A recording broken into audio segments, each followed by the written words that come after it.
परम पूजनीय ਸਾਹਿਬ श्री गुरु रविदास महाराज जी ਅਤੇ श्री 108 स्वामी गुरु गुरदीप महाराज ਦੀ ਨਿੱਘੀ ਗੋਦ ਵਿੱਚ ਬੈਠੀ ਪਿਆਰੀ ਸਾਧ ਸੰਗਤ ਜੀ, ਸਭ ਨੂੰ ਜੈ ਗੁਰਦੇਵ, ਜੈ श्री गुरु रविदास जी।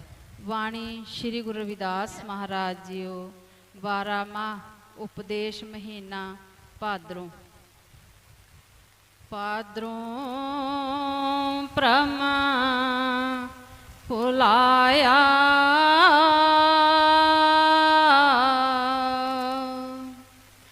माया संग प्यार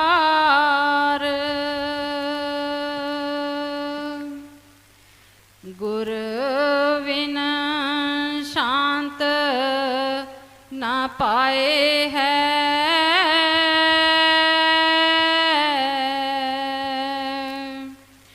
जन्म मरण में बारंबार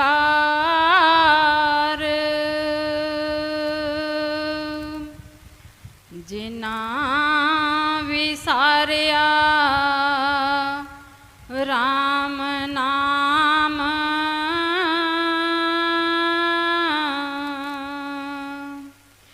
गुर चरनी नहीं प्यार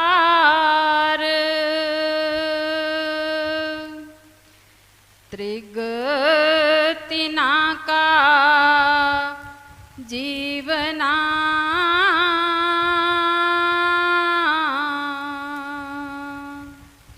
काहू आए संसार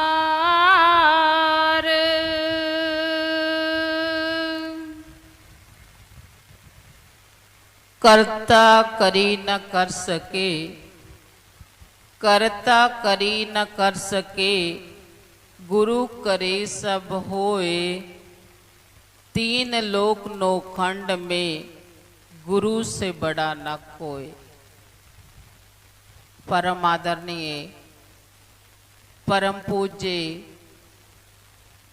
कामल मुर्शद श्री 108 स्वामी गुरुदेव गिरी जी महाराज, महान रहबर क्रांतिकारी समाज सुधारक सतगुरु रविदास महाराज जी के चरणों में विराजमान समूह साध संगत जियो, सभी को जय गुरुदेव, जय गुरु रविदास जी। सतगुरु रविदास महाराज जी की वाणी 12वां उपदेश हम सभी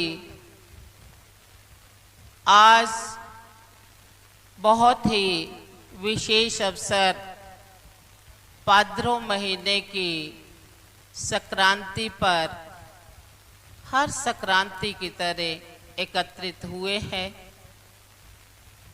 गुरु जी की वाणी के साथ जुड़ते हैं और ये जो भादों महीना है उसकी बात करते हुए सतगुरु रविदास महाराज जी कहते हैं, भाद्रों परम पुलाइया माया संग प्यार गुरबिन शांत न पाए हैं जन्म मरण में बारंबार। आप सभी देखते हो कि ये जो भादों का महीना है इसमें भ्रम भुलेखे पड़े रहते हैं। कई प्रकार की दुविधाओं में ये महीना निकलता है। इस महीने में हर जीव जंतु को, हर फसल को, हर प्राणी को वर्षा की जरूरत होती है। गर्मी का मौसम है, वर्षा की जरूरत है और इस महीने में बार बार बादल गरजते हैं, उमड़ते हैं, लेकिन जितने गरजते हैं, उमड़ते हैं, उतने बरसते नहीं हैं। हर रोज लगता है कि अभी बारिश आएगी और आजकल तो YouTube चैनल में भी आता है कि हाई अलर्ट, बहुत सारी बारिश होगी, किसान खुश हो जाते हैं। सभी जीव जंतु प्राणी खुश हो जाते हैं, लेकिन ये जो बादल है हमें धोखा देकर, छल देकर कभी जलंधर में बरस जाते हैं, कभी कहीं और बरसते हैं और कभी कहीं बिल्कुल नहीं बरसते। तो सारा सावन का महीना, जो भादों का महीना है, वो इसी प्रकार से निकल जाता है। ये जो ब्रह्मलेखों का महीना है, इस महीने के साथ गुरु जी ने इस मानव जीवन को जोड़ा है। महाराज जी यहाँ भादों महीने के माध्यम से हमें मानव जीवन के ब्रह्मलेखों की बात कर रहे हैं। गुरु जी कहते हैं कि जिस प्रकार सावन का महीना हमें भ्रमों में डालता है, उसी प्रकार ये जो मानव जीवन है, इसमें हम कर्म कांडों में, अनेक प्रकार के अंधविश्वासों में, विकारों में फंसे हुए हैं, माया के जाल में जकड़े हुए हैं। माया संग प्यार जीवन के असली उद्देश्य को छोड़कर हमने माया क्या है? एक मृग तृष्णा की तरह, जो सच में है नहीं है, लेकिन हमें लगता है। ये संसार माया जाल है, तो हमने मायावी विकारों के साथ अपना प्यार डाला हुआ है, और उसके कारण क्या हो रहा है? जन्म मरण में बारंबार। और यही कारण है कि मानव जीवन बार बार जन्म लेता है, मरता है, जन्म लेता है, मरता है। ये 84 लाख जोनियों के बीच में घूमता रहता है। पर साथ ही गुरु जी हमें इसका हल भी बताते हैं, समाधान भी बताते हैं। वे कहते हैं, जिन्ना विसारिया राम नाम, गुर चरणी नहीं प्यार, त्रिगतिना का जीवना काहू आए संसार। जो जीव गुरु जी के साथ प्यार नहीं करते, जो गुरु चरणों में नहीं जाते, ऐसे लोगों का जीना धिक्कार है, किसी काम का नहीं है। कई बार हमारे मन में प्रश्न आता है, हम एक दूसरे से बात करते हैं कि हम तो घर का काम बड़े अच्छे से करते हैं, ईमानदारी से सारे काम कर रहे हैं, फिर गुरु के पास जाने की क्या आवश्यकता है? सत्संग में जाने की क्या आवश्यकता है? हम क्यों ऐसा कहते हैं? क्योंकि हम मनमुख होते हैं। हमने गुरु चरणों का जो स्वाद है, लज्जत है, उसको देखा ही नहीं होता। जब हम उसको जानते नहीं हैं, तो इसलिए ऐसे प्रश्न करते हैं। लेकिन गुरु जी कहते हैं कि हे जीव, यदि तुम गुरु चरणों में प्यार कर लो, प्रेम कर लो, श्रद्धा सहित उसे वर्ण कर लो, तो ये तो जरा जीवन है, ये सफल हो जाएगा। ये जो मानव जीवन है, इसमें फिर बार बार जन्म मरण के चक्रों में नहीं पड़ना पड़ेगा, क्योंकि मानव जीवन का उद्देश्य ही यही है। गुर सेवा ते भगत कमाई, तब जे मानस देही पाई। हमारा जो मानव जीवन हमें मिला है, ये गुरु सेवा के लिए और भक्ति के लिए मिला है। कई बार हम गुरु सेवा का मतलब भी सही से समझ नहीं पाते। गुरु प्यारी साध संगत जी, जब हम गुरु के उपदेशों के अनुसार चलते हैं, गुरु के प्रति असीम प्यार और श्रद्धा करते हैं, उनके दिए हुए सिमरन को हम अच्छे से अंदर जाके भीतर से जानने की कोशिश करते हैं, तो वह गुरु की सेवा है। और भक्ति किसे कहते हैं? जो गुरु के साथ असीम प्रगाढ़ उस सीमा तक पहुंच जाता है जिसमें कोई शंका नहीं, कोई दुविधा नहीं, गुरु के प्रति किसी प्रकार की कोई शंका नहीं है, उस असीम प्रेम को भक्ति कहते हैं। भक्ति ये नहीं है कि हम जुबान से राम नाम की रट लगा लें या 5 शब्दों का अपनी जुबान से जो सिमरन करते हैं उसको भक्ति नहीं कहते। मन में श्रद्धा हो, मन में प्रेम हो, आस्था हो, तो जिन लोगों की गुरु के प्रति प्रगाढ़ प्रकाष्ठा प्रेम की हो वे भगत कहलाते हैं। उनकी भक्ति उस मालिक के चरणों में कबूल होती है। संत एकनाथ जी महाराष्ट्र के एक बहुत विद्वान संत हुए हैं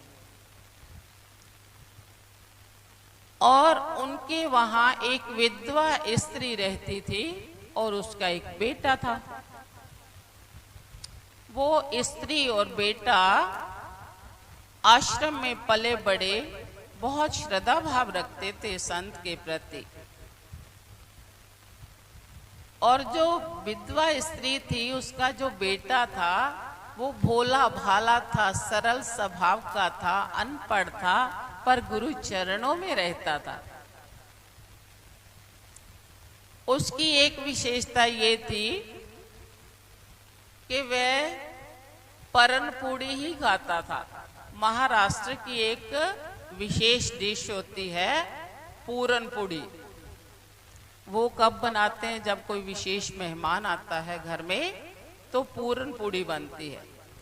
तो वो जो बच्चा था सिर्फ पूरन पूड़ी ही खाता था, उसे बहुत पसंद थी पूरन पूड़ी, आगे पीछे कुछ नहीं खाता। जिस दिन पूरन पूड़ी बनती वही खाता पेट भर के। तो संत एकनाथ जी ने उनका नाम प्यार से पूरन पुड़ा डाल दिया। अब पूरन पुड़ा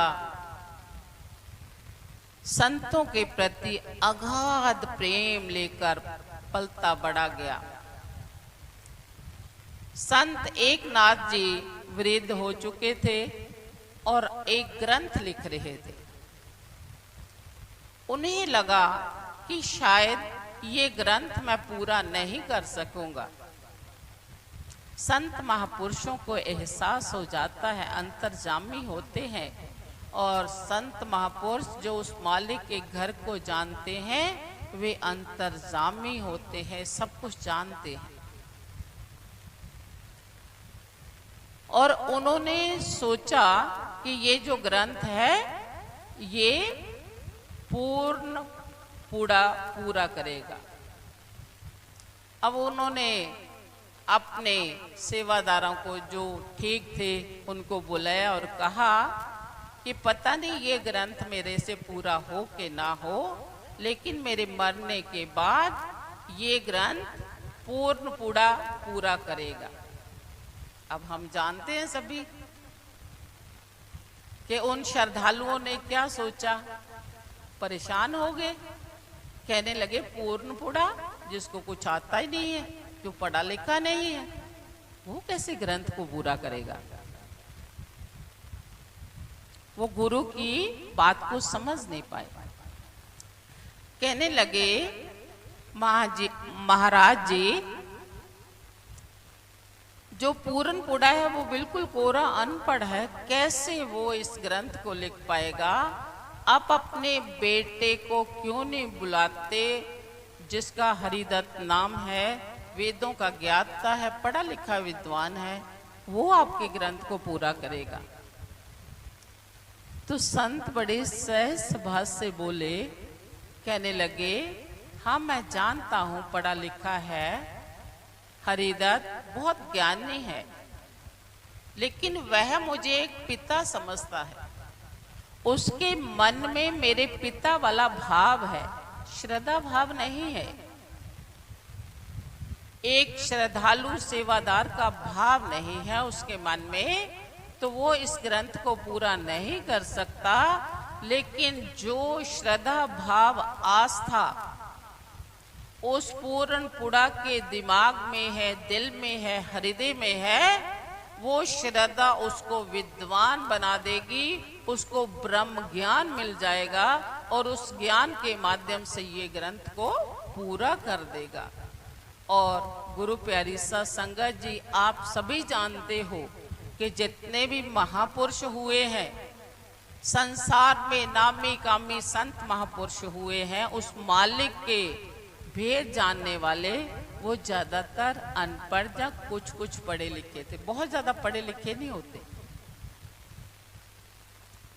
तो संत एकनाथ ने उस शिष्य की पहचान कर ली थी। तो वाकई ही संत एकनाथ के बाद उस ग्रंथ को पूरा किसने किया? पूरनपुड़ा ने। जो अनपढ़ था लेकिन श्रद्धा भाव आस्था की नदी उसके अंदर बहती थी। इसलिए गुरु प्यारी सा संगत जी, हमने गुरुमुख बनकर गुरु के प्रति प्रेम, आस्था और असीम प्यार करना है, जिसमें कोई स्वार्थ ना हो। और जब हमारी श्रद्धा असीम होगी तो हम भक्ति को पा जाएंगे। और एक बात और ध्यान में रखनी है कि हम गुरु की खोज नहीं कर सकते। अगर शिष्य चाहे कि हम अच्छे सतगुरु की खोज कर लें तो इसका मतलब शिष्य गुरु से ज्यादा ज्ञानी हो गया, ज्यादा आगे हो गया। केवल गुरु है जो शिष्य की पहचान कर लेता है, जो अपने शिष्य को परख लेता है। जो शिष्य है वो तो एक गड्ढे की तरह होता है, गड्ढे में अगाध श्रद्धा प्रेम भरा होना चाहिए। और जब उस गड्ढे में श्रद्धा प्रेम आस्था होगी तो गुरु, सच्चे सतगुरु उसको झील बना देंगे और उस झील में शिष्य आनंद की डुबकी मारेगा, आनंद सागर में पहुंच जाएगा। गुरु प्यारी सा संगत जी, यही बात सतगुरु रविदास महाराज जी हमें समझा रहे हैं कि हे जीव, जब तुम गुरु चरणों के साथ जुड़ जाओगे, गुरुमुख बन जाओगे, तो तेरा सारा जो जीवन है वो आनंद से भर जाएगा, शांत हो जाएगा। ये जो माया है दूर भाग जाएगी, विषय विकार दूर हो जाएंगे और तेरे अंदर केवल पवित्रता आ जाएगी। तुम शांत हो जाओगे और उस मालिक को पा जाओगे। और फिर गुरु जी, गुरुमुख और मनमुख में क्या अंतर है, या गुरु के चरणों के साथ जुड़ने के बाद हमारे जीवन में किस प्रकार का परिवर्तन आता है, आना चाहिए, उसके बारे में बताते हुए कहते हैं। भव जल माहे भवंदियाँ,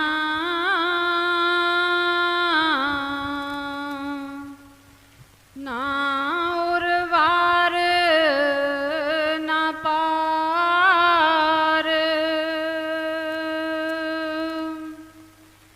गुरु चरणन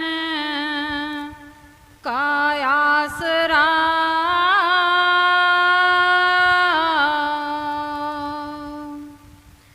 जिन मन लीना धार, कर दंडौत गुरु चरण में,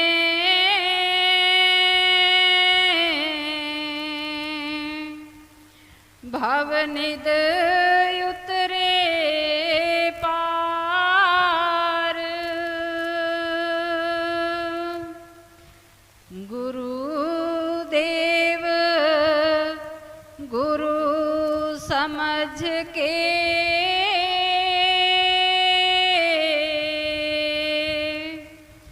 करी शुक्र विचार।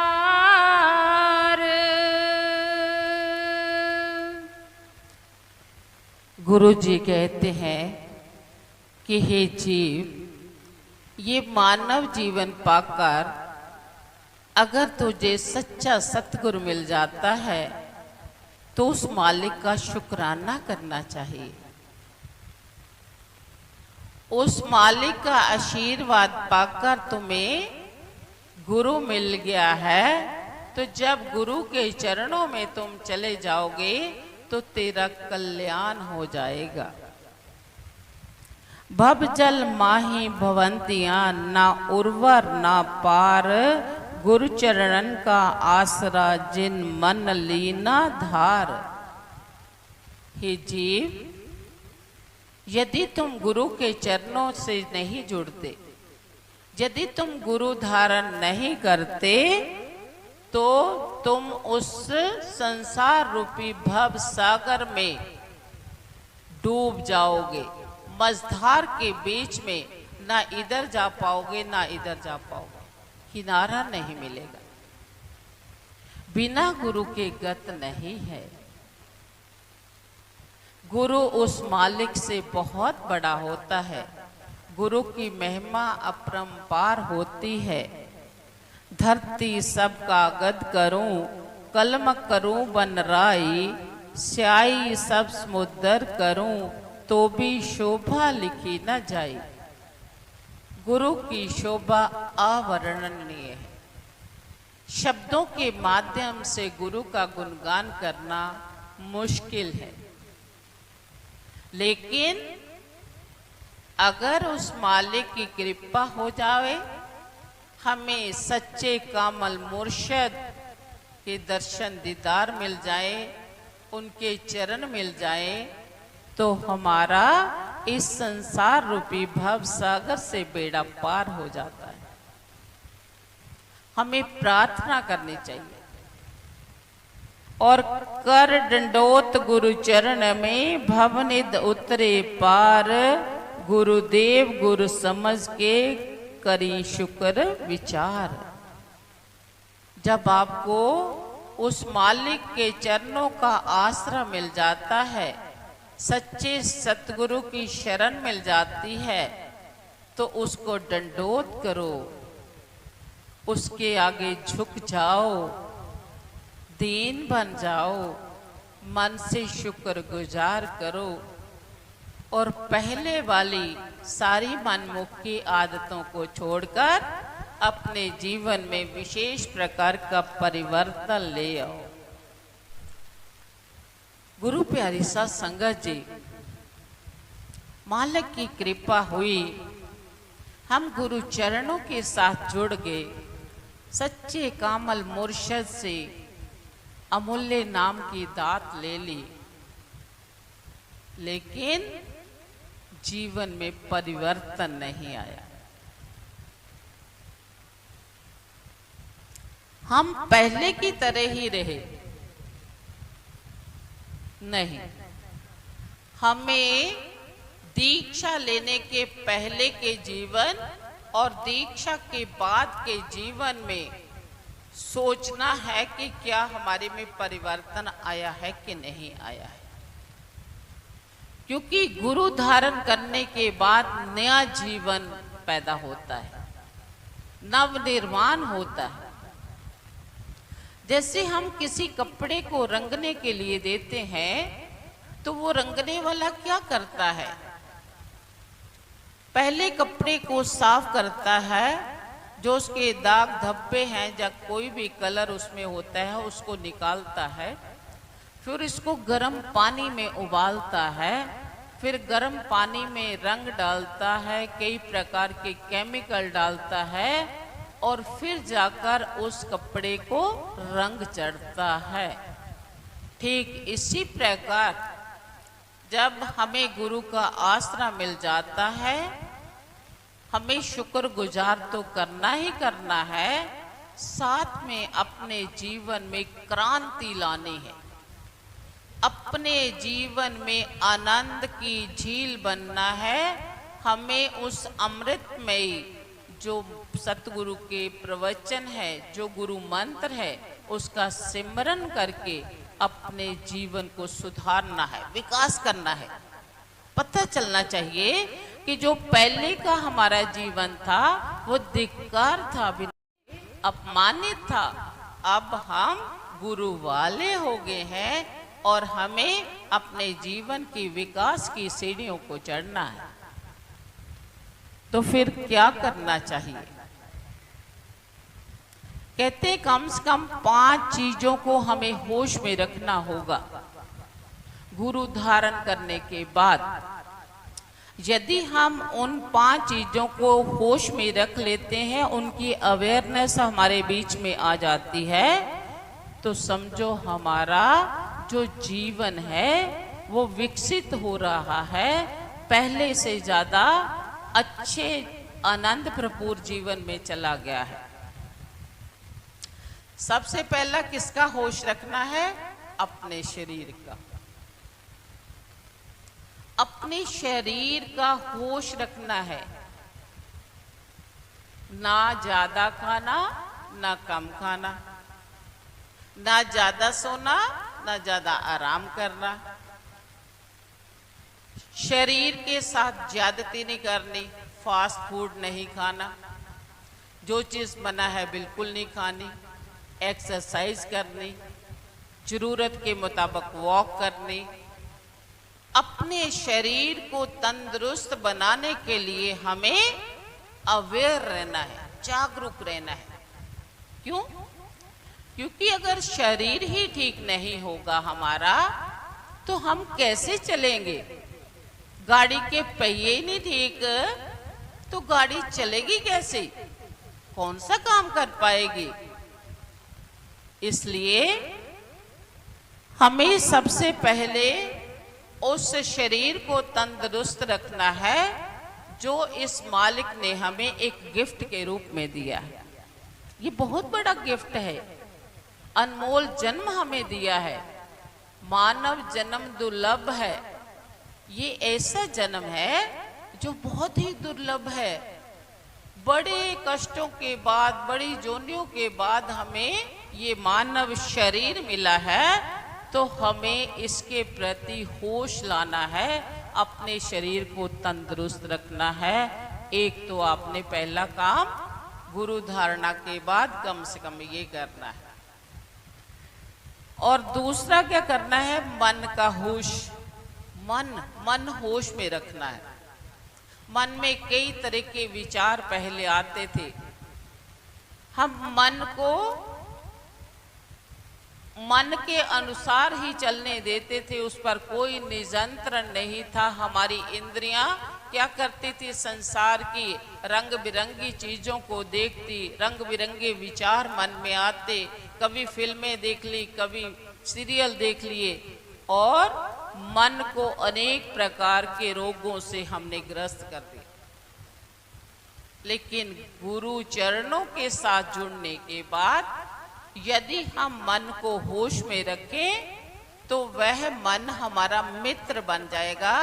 और उस मन को सत्संग के साथ जोड़ो, उस मन को सिमरन के साथ जोड़िए, उस मन में अच्छी चीजें भरिए, नकारात्मक चीजों को निकाल दीजिए। जितना कचरा भरा हुआ था विकारों का, निंदा चुगली का, उसको निकाल दीजिए मन से, और मन में केवल और केवल अच्छे गुणों का संचार करिए, संत महापुरुषों के साथ जोड़िए, और मन को एकाग्र कर उस मालिक के नाम का सिमरन करेंगे, तो हमारा मन हमारा मित्र हो जाएगा, होश में आ जाएगा। हमें कोई कहेगा ये वाक्य ही एक गुरमुख है। फिर तीसरा ध्यान हमने क्या रखना है? प्राणों का होश। प्राण शरीर है, और इसमें प्राण कौन भरता है? श्वास। श्वास नहीं है तो हम खत्म, शरीर किसी काम का नहीं है। तो ये प्राण, किसी ने कहा है 24,600, किसी ने कहा है 21,600 रोज के हम श्वास लेते हैं। ये जो श्वास है ये हमारे प्राण है। श्वास नहीं है तो प्राण नहीं है। तो इन श्वासों की पूंजी को हमने सहेजना है। कोई भी प्राण ऐसे अजाई नहीं जाने देना चाहिए। इन प्राणों के साथ, इन श्वासों के साथ उस मालिक का शुक्राना करना है, गुरु के रूप को याद करना है, अंदर से, भीतर से, अपने अंदर से गुरु को मिलने की तड़प पैदा करनी है। कोई भी प्राण अजाई नहीं जाने देना है। इन श्वासों की पूंजी को संभालना होगा, होश में लाना होगा। गुरुमुख बनने के बाद प्राणों की कीमत को पहचानना है। जो हीरे जवाहरात देने पर भी एक भी प्राण नहीं ले सकते।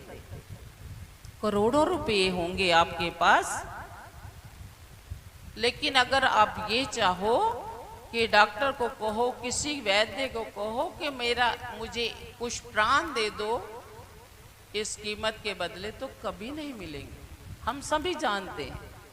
तो इसलिए इन प्राणों को, श्वासों को बचा कर रखना एक गुरुमुख का कर्तव्य है। और चौथा होश क्या रखना है? बुद्धि का होश। बुद्धि, अकल।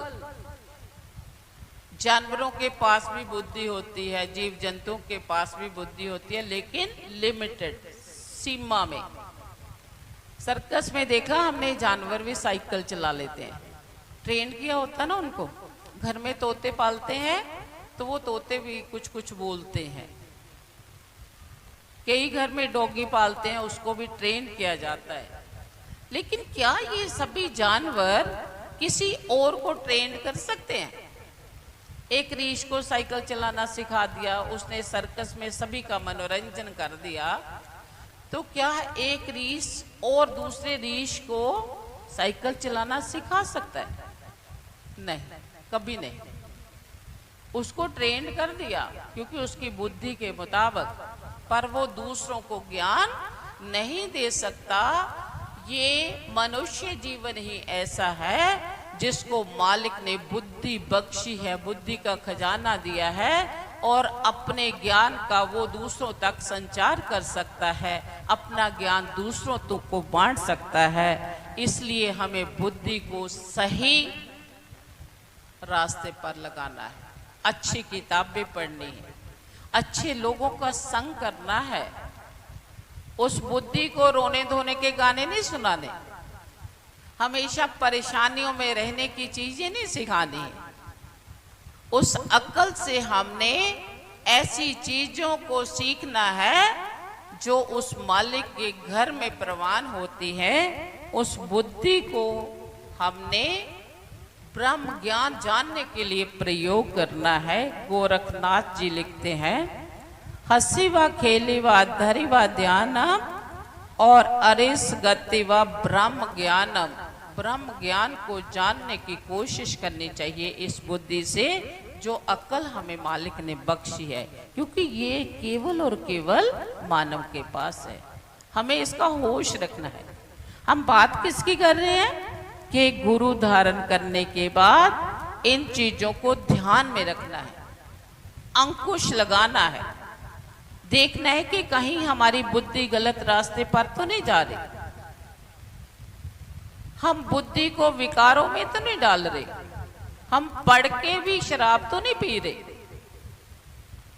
बोतल के ऊपर लिखा हुआ है शराब सेहत के लिए हानिकारक है, हम उसको पढ़ के भी अनदेखा तो नहीं कर रहे। बुद्धि को होश में लाना एक गुरुमुख का होश है, जरूरी है। और फिर लास्ट में जो पांचवा होश एक गुरुमुख को रखना चाहिए वो है आत्मा का होश। आत्मा, ये आत्मा ही हमें परमात्मा से मिलाती है, और आत्मा की खुराक क्या है? परमात्मा। जो हम सिमरन करते हैं, जो हम प्रभु नाम के दिए हुए शब्द का अंदर से सिमरन करते हैं, जाप करते हैं, अंदर से उस मालिक को पाने की कोशिश करते हैं, वह खुराक है आत्मा की। और जो लोग सत्संग में नहीं जाते, जो गुरु धारणा नहीं करते, उनकी आत्मा कमजोर हो जाती है, और जिनकी आत्मा कमजोर हो जाती है उनको इस प्रलोक में भी उस प्रलोक में भी कष्ट सहने पड़ते हैं।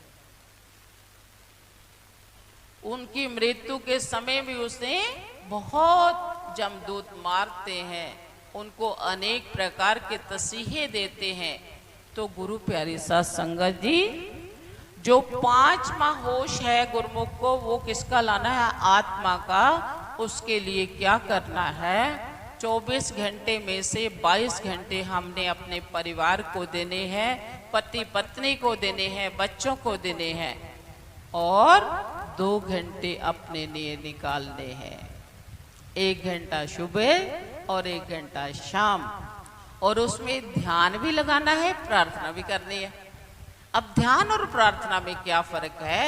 ध्यान होता है उस मालिक को सुनना। जब हम ध्यान लगाते हैं अंदर से, भीतर से, तो हम उस मालिक की आवाज को, अनहद आवाज को, भीतर में जो वो अनहद राग हो रहा है उसको सुनते हैं, तो ध्यान लगाते हैं। और प्रार्थना किसको कहते हैं? जब हम अपनी बातें उस मालिक के साथ शेयर करते हैं, अपनी बातें बोलते हैं, मालिक के साथ बातें करते हैं, तो प्रार्थना है। और जब केवल और केवल हम उस मालिक की ध्वनि को सुनते हैं, तो उसको क्या बोलते हैं? ध्यान। और गुरु प्यारी सा संगत जी, जब हमने 2 घंटे ध्यान लगाना है, तो उस जगह में उस आसन को बार बार बदलना नहीं चाहिए। और यहाँ तक भी महापुरुषों ने कहा है कि अगर संभव हो तो ध्यान वाले कपड़ों को अलग रखना चाहिए। जो हमने ध्यान साधना में कपड़े डाले हैं, उनको टॉयलेट में नहीं लेकर जाना चाहिए, उनको वॉशरूम में नहीं लेना चाहिए, उनको पहनकर खाना नहीं खाना चाहिए। यदि हम ध्यान लगाने के कपड़ों को केवल ध्यान के समय पहनेंगे और फिर उसको टांग देंगे, बाद में दूसरे कपड़े पहनो, और जब फिर ध्यान लगाना हो वो कपड़े पहन लो, तो उससे क्या होता है कि जो कपड़े हैं वो ऊर्जावान हो जाते हैं, ध्यान की ऊर्जा शक्ति उसमें आ जाती है। और जब उसकी शक्ति हमारे अंदर विकसित हो जाती है, तो हमारा जो शरीर है, जो प्राण है, जो आत्मा है, उसमें आनंद के झरने फूटते हैं। और वो आनंद की अवस्था सतगुरु रविदास महाराज जी ने सहज समाध कहा है। और उस समाध की जो ईंटें हैं वो बनती जाती हैं, मल्टीपल होती जाती हैं, और समाधि की इमारत उस पे खड़ी हो जाती है। ऐसी अवस्था गुरुमुख को पानी है। फिर गुरु जी आगे फरमाते हैं कि जो गुरुमुख उस मालिक के प्रति श्रद्धावान हो जाते हैं, उनकी स्थिति कैसी होती है? वंदना भगति छठिए है,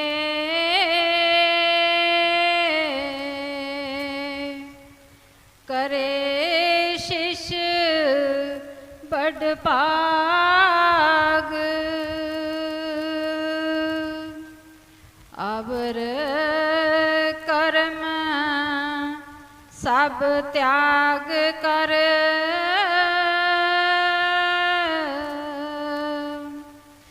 गुर की चरनी लाग,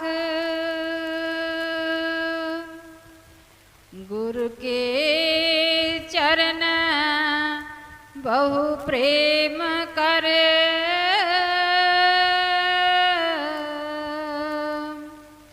माया मोह त्याग, बिन गुर भगत ना थिर कछ,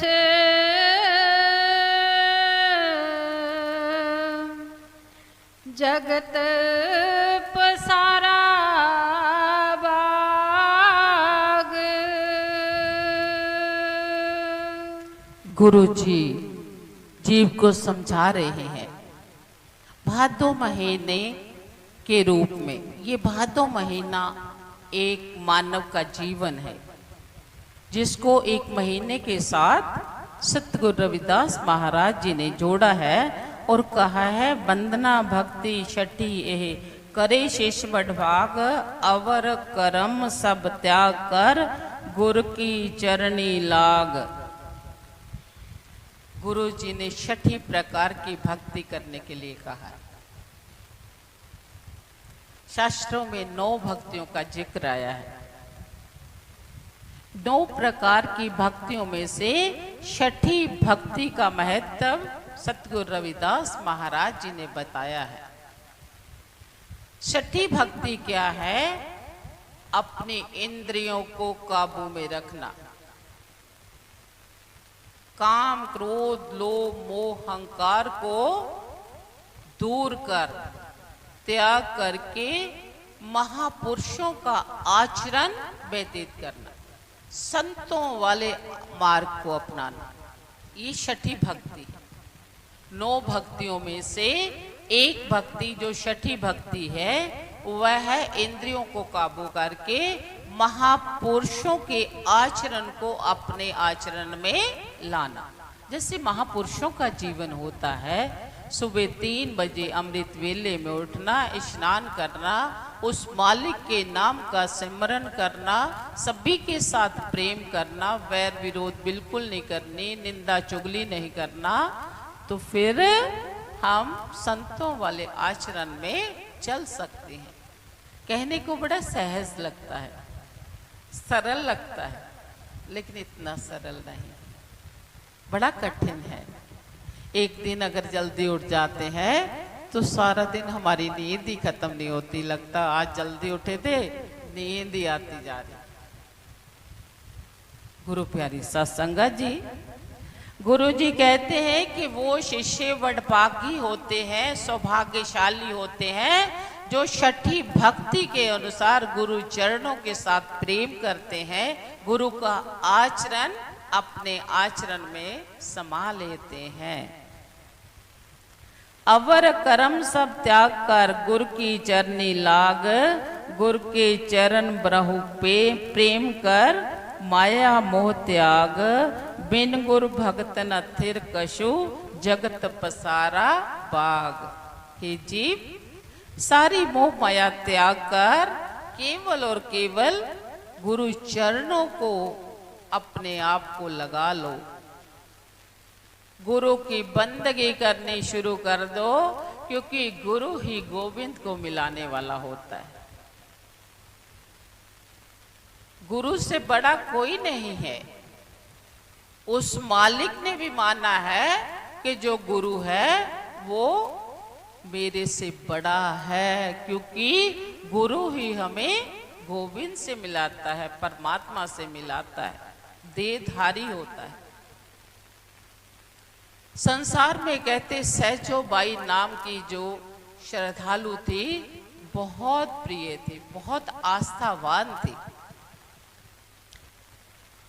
संत चरणदास की शिष्या सहजो बाई और दयाबाई 2 ऐसी शिष्या हुई हैं जो संसार प्रसिद्ध हैं, और उसमें भी सहजो बाई का नाम बड़ा प्रसिद्ध है। सहजो बाई अपने गुरु के प्रति समर्पित थी, बहुत आस्था थी, श्रद्धा थी, राजस्थान में रहती थी। और जो संत चरणदास जी हैं वो सुखदेव मुनि उनके गुरु थे। जब उन्होंने गुरु दीक्षा ली तो 12 साल वो जंगलों में चले गए। संत चरणदास जी जंगलों में चले गए, 12 साल उन्होंने उस नाम की दीक्षा का अभ्यास किया, अपने मन को साधा, और उसके बाद सहजो बाई को अपना शिष्य बना लिया। और सहजो बाई जब भी राजस्थान से आती थी तो एक ही प्रार्थना करती थी, महाराज मेरी कुटिया में चरण डालिए। राजस्थान और कुटिया घास फूस की जो मेरी एक ही इच्छा है कि आप मेरी कुटिया में अपने चरण डालिए। आखिरकार संत चरणदास जी ने देखा कि इसमें बहुत श्रद्धा है, कह दिया सहजो इंतजार करना, मैं आऊंगा। जब से ये लाइन सुनी, सहजो बाई की आंखों में नीर टप टप करने लगा, मन में प्रेम उमड़ने लगा, वैराग्य उमड़ने लगा, कब मेरे गुरु मेरी कुटिया में चरण डालेंगे। आखिरकार वो समय आ गया। सहजो उठी और क्या देखती है, अमृत वेला है, थोड़े थोड़े बादल छाए हुए हैं और उस बादलों के बीच में शांति शांति भरा मौसम है।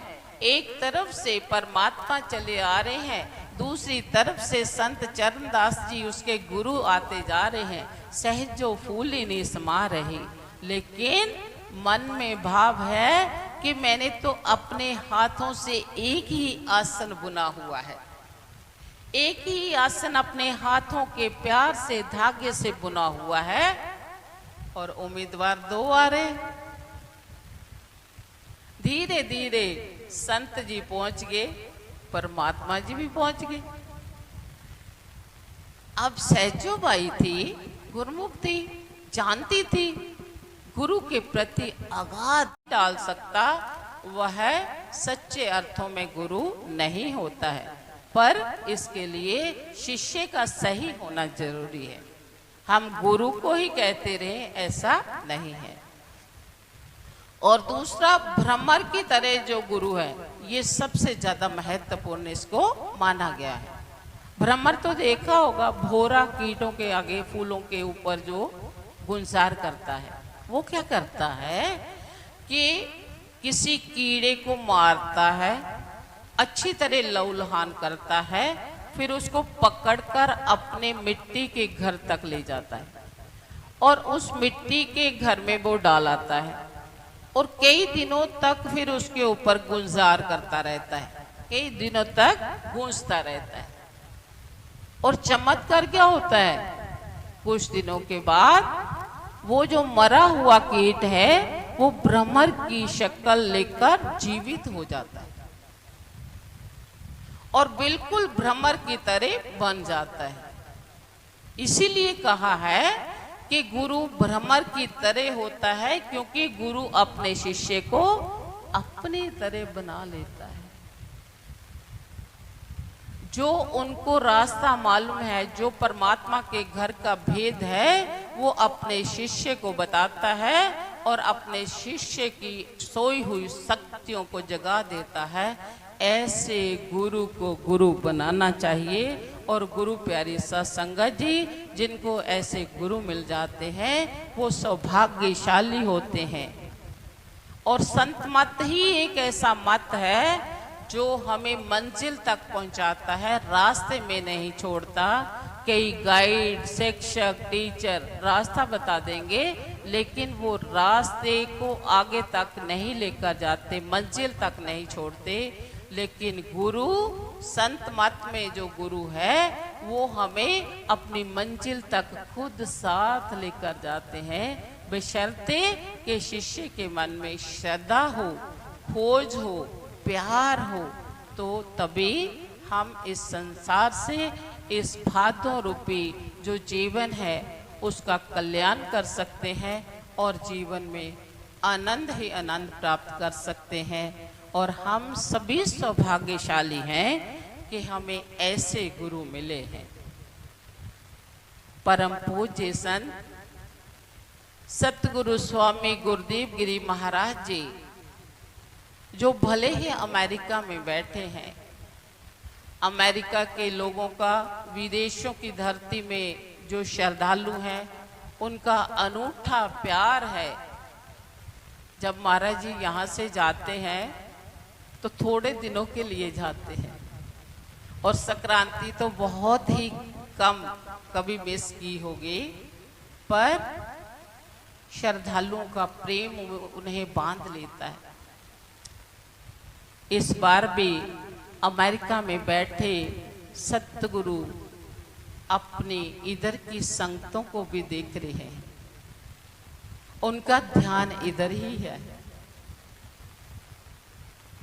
तो महाराज जी से हम निवेदन करते हैं कि महाराज जी, इन संगतों के प्रेम को देखते हुए जो चेहरे आपको तरसते हुए देख रहे हैं, आपको याद कर रहे हैं, आपके विरह में तड़प रहे हैं, उनको अपना संदेश दीजिए। सतगुरु स्वामी गुरुदेव गिरी महाराज जी का संदेश अपने मुखारबिंद, उनके मुखारबिंद से सुनिए।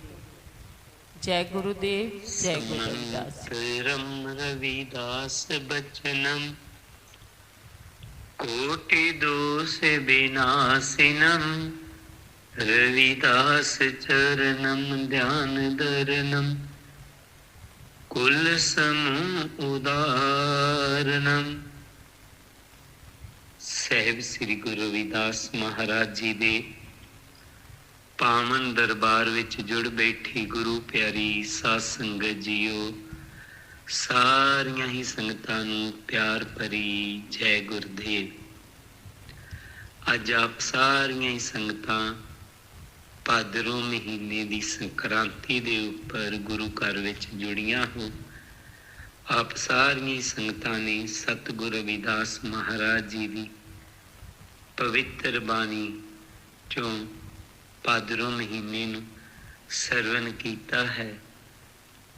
ਸਤਿਗੁਰੂ ਰਵਿਦਾਸ ਮਹਾਰਾਜ ਜੀ ਦੀ ਬਾਣੀ ਅਤੇ ਜੋ ਸਾਡੇ ਪੁਰਾਤਨ ਧਰਮ ਸ਼ਾਸਤਰ ਸਨ, ਸਾਨੂੰ ਨੇਕ ਕਰਮ ਕਰਨ ਲਈ ਪ੍ਰੇਰਦੇ ਹਨ। ਗੁਰੂ ਰਵਿਦਾਸ ਬਾਣੀ ਤੇ ਪੁਰਾਤਨ ਸ਼ਾਸਤਰਾਂ 'ਚ ਬਸ ਇਹੀ ਫਰਕ ਹੈ ਕਿ ਪੁਰਾਤਨ ਸ਼ਾਸਤਰ ਸਾਨੂੰ ਮਰਨ ਤੋਂ ਬਾਅਦ ਸਵਰਗ ਨਰਕ ਦੀ ਗੱਲ ਦੱਸਦੇ ਹਨ, ਪਰ ਗੁਰੂ ਰਵਿਦਾਸ ਜੀ ਨੇ ਸਾਨੂੰ ਜੀਂਦੇ ਜੀ ਸਵਰਗ ਨਰਕ ਦੱਸਿਆ ਹੈ। ਉਹਨਾਂ ਨੇ ਆਪਣੀ ਬਾਣੀ 'ਚ ਕਿਹਾ, ਅਬ ਮੋਹਿ ਖੂਬ ਵਤਨ ਗਹਿ ਪਾਈ ਊਹਾਂ ਖੈਰ ਸਦਾ ਮੇਰੇ ਪਾਈ। ਅਬ ਹੁਣੇ ਐਸੇ ਹੀ ਜਨਮ 'ਚ ਤੁਹਾਨੂੰ ਬੇਗਮਪੁਰਾ ਸਵਰਗ ਆਨੰਦ ਭਰਪੂਰ ਜ਼ਿੰਦਗੀ ਜੀਣ ਦੀ ਕਲਾ ਦੱਸਦਾ ਹਾਂ। ਸਤਿਗੁਰੂ ਰਵਿਦਾਸ ਜੀ ਕਹਿੰਦੇ ਨੇ ਕਿ ਗਰੀਬੀ ਅਮੀਰੀ ਵਿੱਚ ਆਨੰਦ ਨਹੀਂ ਹੈ। ਇੱਕ ਗਰੀਬ ਦੇ ਘਰ ਵਿੱਚ ਵੀ ਕਦੀ ਖੁਸ਼ੀਆਂ ਦੇਖਣ ਨੂੰ ਮਿਲ ਜਾਂਦੀਆਂ ਹਨ ਤੇ ਇੱਕ ਅਮੀਰ ਦੇ ਘਰ ਵਿੱਚ ਵੀ ਤਣਾਅ ਪੂਰਵਕ ਵਾਤਾਵਰਨ ਦੇਖਿਆ ਜਾਂਦਾ ਹੈ। ਸੋ ਇਹ ਜਿਹੜਾ ਆਨੰਦ ਹੈ, ਸੁੱਖ ਹੈ, ਇਹ ਸਾਡੇ ਆਪਣੇ ਹੱਥ ਹੈ। ਇਸ ਨੂੰ ਜੀਵਨ ਨੂੰ ਸਵਰਗ ਬਣਾਉਣਾ ਜਾਂ ਨਰਕ ਬਣਾਉਣਾ ਇਹ ਸਾਡੇ ਹੱਥ ਹੈ। ਸਭ ਤੋਂ ਪਹਿਲਾਂ ਤਾਂ ਸਾਡੇ ਪਾਸ ਜੋ ਹੈ ਉਹਦਾ ਆਨੰਦ ਲੈਣਾ ਹੈ, ਜੋ ਨਹੀਂ ਹੈ ਉਸ ਦੇ ਪਿੱਛੇ ਨਹੀਂ ਦੌੜਨਾ। ਮਾਲਕ ਤੋਂ ਸੋਨੇ ਦੀ ਚੈਨ ਨਹੀਂ ਮੰਗਣਾ, ਸਗੋਂ ਚੈਨ ਨਾਲ ਸੋਨਾ ਮੰਗਣਾ ਹੈ। ਘਰਾਂ ਵਿੱਚ ਅਸੀਂ ਟੋਕਾ ਟਾਕੀ ਨਹੀਂ ਕਰਨੀ, ਸਗੋਂ ਇੱਕ ਦੂਜੇ ਦਾ ਸਹਿਯੋਗ ਦੇਣਾ ਹੈ। ਇਸ ਤਰ੍ਹਾਂ ਅਸੀਂ ਸਤਿਗੁਰਾਂ ਦੀ ਉਪਦੇਸ਼ਾਂ ਨੂੰ ਮੰਨ ਕੇ ਆਪਣੇ ਜੀਵਨ ਨੂੰ ਬੇਗਮਪੁਰੇ 'ਚ ਬਦਲ ਸਕਦੇ ਹਾਂ। ਪਰ ਜੇ ਅਸੀਂ ਗੁਰੂ ਜੀ ਦੀ ਗੱਲ ਨਹੀਂ ਮੰਨਦੇ, ਪਰਿਵਾਰਾਂ ਵਿੱਚ ਪਿਆਰ ਨਹੀਂ ਰੱਖਦੇ, ਅਸੀਂ ਨਸ਼ਿਆਂ ਵਿੱਚ ਚੱਲ ਜਾਂਦੇ ਹਾਂ, ਤੋ ਫਿਰ ਸਾਡਾ ਜੀਵਨ, ਗੁਰੂ ਜੀ ਨੇ ਕਿਹਾ ਸੀ, ਹਰ ਸੋ ਹੀਰਾ ਛੱਡ ਕੇ ਕਰੇ ਆਨ ਕੀ ਆਸ ਤੇ ਨਰ ਦੋਜ ਕੇ ਜਾਏਂਗੇ ਸਤ ਪਾਖੇ ਰਵਿਦਾਸ। ਉਹਨਾਂ ਦਾ ਜੀਵਨ ਨਰਕ ਬਣ ਜਾਏਗਾ। ਪਰ ਗੁਰੂ ਜੀ ਨੇ ਕਿਹਾ ਸੀ, ਕਹੇ ਰਵਿਦਾਸ ਖਲਾਸ ਚਮਾਰਾ ਜੋ ਹਮ ਸਹਿਰੀ ਸੋ ਮੀਤ ਹਮਾਰਾ। ਮੇਰਾ ਮਿੱਤਰ, ਮੇਰਾ ਸਰਦਾਲੂ, ਮੇਰਾ ਸੇਵਕ ਕੌਣ ਹੈ ਜਿਸ ਨੇ ਆਪਣੇ ਜੀਵਨ ਨੂੰ, ਆਪਣੇ ਪਰਿਵਾਰ ਨੂੰ ਬੇਗਮਪੁਰੇ 'ਚ ਬਦਲ ਲਿਆ। ਕਹਿਣ ਦਾ ਭਾਵ ਜਿਨ੍ਹਾਂ ਨੇ ਆਪਣੇ ਜੀਵਨ ਨੂੰ ਸਵਰਗ ਬਣਾ ਲਿਆ ਹੋਇਆ। ਤੇ ਸਵਰਗ ਕਿਹਨਾਂ ਨੇ ਆਪਣੇ ਜੀਵਨ ਨੂੰ ਬਣਾਇਆ, ਪਰਿਵਾਰਾਂ ਨੂੰ ਬਣਾਇਆ, ਜਿਨ੍ਹਾਂ ਨੇ ਗੁਰੂ ਜੀ ਦੀ ਗੱਲ ਨੂੰ ਮੰਨ ਲਿਆ, ਜਿਨ੍ਹਾਂ ਨੇ ਪਰਿਵਾਰਾਂ ਵਿੱਚ ਟੋਕਾ ਟਾਕੀ ਖਤਮ ਕੀਤੀ, ਸਗੋਂ ਇੱਕ ਦੂਜੇ ਨਾਲ ਸਹਿਯੋਗ ਦੇਣਾ ਸ਼ੁਰੂ ਕੀਤਾ, ਜਿਨ੍ਹਾਂ ਨੇ ਪਰਿਵਾਰਾਂ 'ਚ ਪ੍ਰੇਮ ਤੇ ਪਿਆਰ ਲੈਣ ਦਾ, ਨਸ਼ਿਆਂ ਤੋਂ ਮੁਕਤ ਹੋ ਗਏ। ਉਹਨਾਂ ਨੇ ਆਪਣੇ ਪਰਿਵਾਰ ਨੂੰ, ਆਪਣੇ ਜੀਵਨ ਨੂੰ ਸਵਰਗ ਬਣਾ ਲਿਆ। ਉਹੀ ਗੁਰੂ ਜੀ ਦੇ ਸੱਚੇ ਸਰਦਾਲੂ ਹਨ। ਤੇ ਜਿਨ੍ਹਾਂ ਨੇ ਗੁਰੂ ਜੀ ਦੇ ਉਪਦੇਸ਼ਾਂ ਨੂੰ ਆਪਣੇ ਜੀਵਨ 'ਚ ਨਹੀਂ ਅਪਣਾਇਆ, ਉਹਨਾਂ ਨੇ ਆਪਣੇ ਜੀਵਨ ਨੂੰ ਨਰਕ ਬਣਾ ਲਿਆ। ਉਹ ਗੁਰੂ ਜੀ ਦੇ ਸਰਦਾਲੂ ਨਹੀਂ ਹਨ। ਅੱਜ ਅਸੀਂ ਭਾਦਰੋਂ ਮਹੀਨੇ ਦੇ ਵਿੱਚ ਇਹ ਸੋਚ ਕੇ ਜਾਣਾ ਹੈ ਕਿ ਅਸੀਂ ਗੁਰੂ ਜੀ ਦੇ ਸੱਚੇ ਸੁੱਚੇ ਸਰਦਾਲੂ ਬਣਨਾ ਹੈ। ਜੋ ਗੁਰੂ ਜੀ ਨੇ ਸਾਨੂੰ ਕਿਹਾ ਹੈ ਉਹਦੇ ਤੇ ਚੱਲਣਾ ਹੈ। ਆਪਣੇ ਜੀਵਨ ਨੂੰ, ਆਪਣੇ ਪਰਿਵਾਰਾਂ ਨੂੰ ਸਵਰਗ ਬਣਾਉਣਾ ਹੈ। ਇਹੀ ਭਾਦਰੋਂ ਮਹੀਨੇ ਦਾ ਸੰਦੇਸ਼ ਹੈ। ਸਤਿਗੁਰ ਕਿਰਪਾ ਕਰਨ ਆਪ ਸਭ ਦੇ ਵਾਸਤੇ, ਆਪ ਦੇ ਪਰਿਵਾਰਾਂ ਵਾਸਤੇ। ਇਹ ਜਿਹੜਾ ਮਹੀਨਾ ਭਾਦਰੋਂ ਮਹੀਨਾ ਖੁਸ਼ੀਆਂ ਭਰਿਆ ਮਹੀਨਾ ਹੋਵੇ। ਸਾਰੀਆਂ ਸੰਗਤਾਂ ਨੂੰ ਜੈ ਗੁਰਦੇਵ, ਜੈ ਗੁਰੂ ਰਵਿਦਾਸ। बोले सो निरभै। सतगुरु रविदास महाराज की जय।